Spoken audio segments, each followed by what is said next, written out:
नमस्कार. जय महाराष्ट्र. दरम्यान महाराष्ट्रातील सरकारवर भाजप आरएसएसचं नियंत्रण आहे.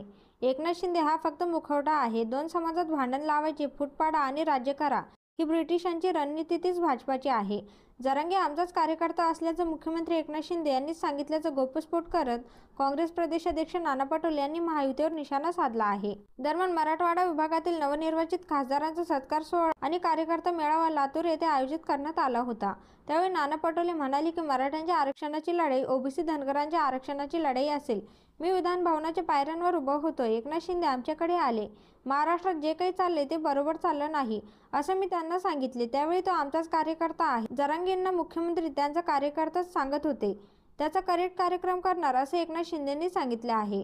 ज्या काही भावना घेऊन जरांगे पाटील लढतायत, मराठा समाज त्यांच्या पाठीचे आहे हे पाहतोय. एकट्या जरांगे पाटलांचा करेक्ट कार्यक्रम करायचा नाही तर संपूर्ण समाजाचा करेक्ट कार्यक्रम करायचा असं त्याचा अर्थ होतं असं त्यांनी सांगितलं आहे.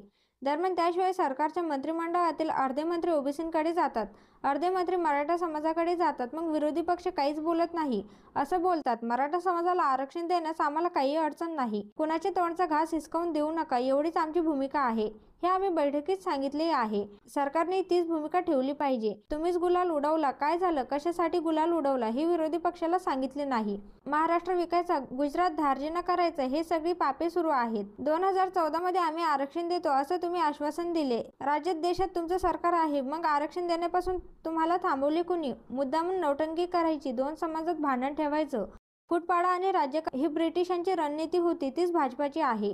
त्यांच्या जाळ्यात अडकू नका. हे सरकार चुकून सत्तेत आले, त्यांना परतीचा प्रवास दाखवावा लागेल असा इशाराही नाना पटोले यांनी सरकारला दिला आहे. दरम्यान हे सरकार 270 कोटी रुपये जाहिरातीत खर्च करतायत. काँग्रेस सरकार राज्यात आलेच महालक्ष्मी योजना आणू आणि लाडकी बहीण योजनेपेक्षा जास्त पैसे देऊ. मध्य प्रदेशात या लोकांनी योजना आणली आणि निवडणूक झाल्यानंतर बंद करून टाकली. आम्हाला नकली करायचं नाही. महागाई कशी कमी करता येईल त्याचे नियोजन आम्ही करू. वर्षाला 3 सिलेंडर मोफत देऊ असं हे सरकार बोलतं, पण कर्नाटकात आमचं सरकार 500 रुपयांना सिलेंडर देतंय.